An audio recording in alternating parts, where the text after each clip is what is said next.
In August of 2014, the Ropen page was deleted on Wikipedia. Get the details later in this video. What really happened? Some persons could be shocked at how Wikipedia actually works or fails to work. For now, look at what led up to that page on Wikipedia being deleted. In 2004, I led the first of 2 Ropen expeditions for that year on Umboi Island in Papua New Guinea. During those few weeks with our 2 small teams, 4 persons saw a flying light at night on that tropical island. Yet none of us saw anything like the form or features of the flying creature. After interviewing many natives, many of them being eyewitnesses, we concluded that the Ropen is a modern pterosaur with intrinsic bioluminescence. It glows at night. The 3 of us Americans returned home with clear opinions. The Ropen of Umboi Island is a real animal that appears to be nocturnal, although on rare occasions it flies in the day. It has a long tail and is much larger than any bird or bat that is classified in Western science, at least as an extant animal. Within a few months of those 2 expeditions, early in 2005, I saw a hypercritical web page with a URL containing the words "stupid" and "lies." One sentence on that online page had 5 factual errors. It declared that my expedition was in Africa and that I had been sponsored by Carl Baugh and that I was leading a group of creationists. It also misspelled both my first name and last name. None of those were matters of opinion, but 5 errors of fact. Never in my life have I set foot in Africa. I was never sponsored by Carl Baugh to go anywhere or say anything or write anything. Never have I led any group of creationists anywhere. Thank God the person responsible for that libelous website has abandoned it, yet falsehoods and poor thinking continue to the present. How ironic that we were accused of dishonesty over a period of years after those 2 expeditions on Umboi Island in 2004. We 3 Americans fully believed that the Ropen was a modern pterosaur, and we searched for it day and night, prepared to capture it on video and by photography. Yet we returned home admitting we saw no form or features of anything like a pterosaur. We did write about our adventures, and we were interviewed many times over many years. Is it reasonable, the speculation that the 3 of us have been telling lies for many years after those 2 expeditions in Papua New Guinea in 2004? Keep in mind that we have been proclaiming for 16 years that the Ropen is a real flying creature. During those many years, we have also been looking for non-extinct pterosaurs in other areas of the world, mainly in North America. If we had ever had any desire to be dishonest, surely we would have said something about getting a clear view of a live pterodactyl. How easy it would have been to lie about what we saw in remote areas. Now we get to the deletion of the Ropen page on Wikipedia. I make no objection to the fringe theory Wikipedia policy in general. A little later in this video, I'll give you the details on that.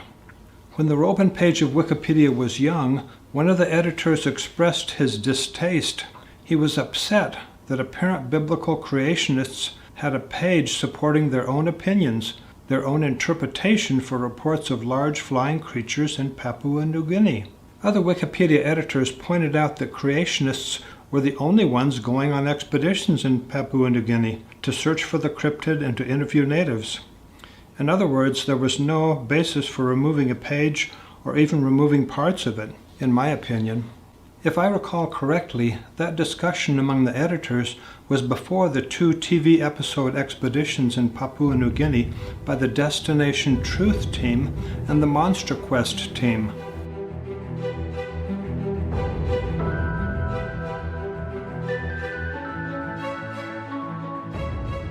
By the way, neither of those expeditions had anything to do with any creationist group or any biblical or religious purpose.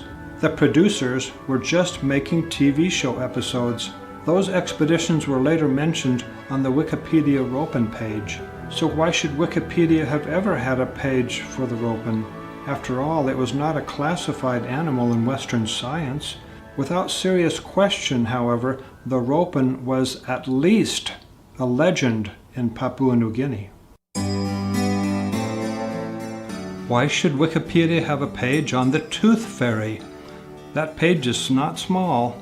It has nothing to do with scientific proof that the tooth fairy is real. What about just the word fairy? It has a huge page on Wikipedia with 100 references near the bottom. The gnome has his own page, as does the goblin. The elf has a gigantic page with 163 citations. That's even bigger than the one for the giant, which has only 37 references. The leprechaun cannot hide on Wikipedia. Well, a Ropen skeptic might say that fairy tales are well known and beloved, in contrast to the Ropen. Really? What about the boogeyman? Is he more beloved than the Ropen? Even if he's more important than the Ropen, why does the boogeyman have such a big page on Wikipedia with 72 references? Was the Ropen kicked out because he lives in cryptozoology, not in fairy tales? What about the Mongolian death worm? And remember the Bigfoot and other cryptids of cryptozoology that have their own Wikipedia pages, including the bunyip of Australia. Was the Ropen evicted from Wikipedia because biblical creationists have been searching for it from the 1990s until the present? Now we're getting closer to the mark, but it's more complicated than you might assume. At least 12 expeditions in Papua New Guinea have been to search for living pterosaurs and to interview eyewitnesses. The great majority of those expeditions have been led by explorers who believe in the Bible. 2 expeditions were for non-religious purposes, one led by Destination Truth and the other by Monster Quest, 2 American television series. Those 2 expeditions alone surely make the Ropen at least as worthy to have a page on Wikipedia as the tooth fairy or the bunyip. Did the Ropen deserve to be kicked out of Wikipedia because biblical creationists have been looking for it? Religion is not a taboo subject on Wikipedia. In fact, it has a page on creationism. Why then was the Ropen page deleted? In my opinion, it was partly because of me, yet not necessarily that I had done or said anything wrong. By 2014, a number of web pages had portrayed me negatively, most of them without the persons responsible contacting me first. One kind of criticism was that I, Jonathan Whitcomb, was behind all, or almost all, online promotions about the possibility of modern pterosaurs. In truth, I've never been behind all online support for the idea of at least one non-extinct pterosaur living at least somewhere on planet Earth. During the past 16 years, there were times when my web pages dominated Google search results, but we won't get into that now. The point is this: at least one self-appointed editor on Wikipedia may have been influenced by critics who published their opinions about me online, opinions based upon questionable sources or questionable reasoning. Here's what happened. In the summer of 2014, I noticed that the Ropen page on Wikipedia was being threatened with deletion. The explanation was that the page did not have the appropriate weight for the mainstream view, and that it may be about fringe theories. We'll get into that soon. But here's what actually happened. I added a paragraph to the Ropen page quoting a paleontologist who appeared to at least doubt the existence of a modern pterosaur if he did not completely disbelieve in it. Why did I try to add a quotation that was practically the opposite of what I believed?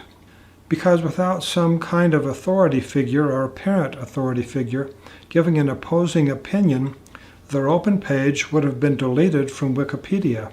Yet within minutes of my submission, one editor declared that I had wrongfully used only a portion of what the paleontologist said.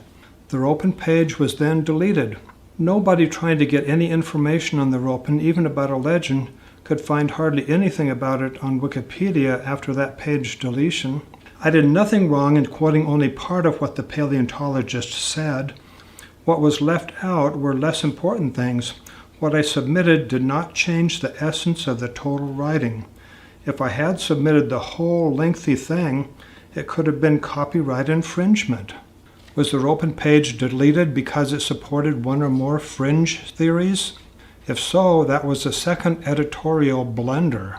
Ropen research is not a branch of paleontology and not a branch of biology.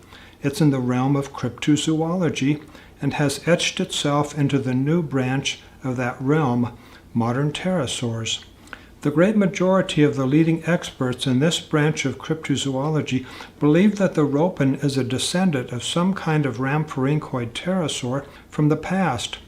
That concept is not a fringe theory at all, for it is the majority opinion among the leading researchers and interviewers.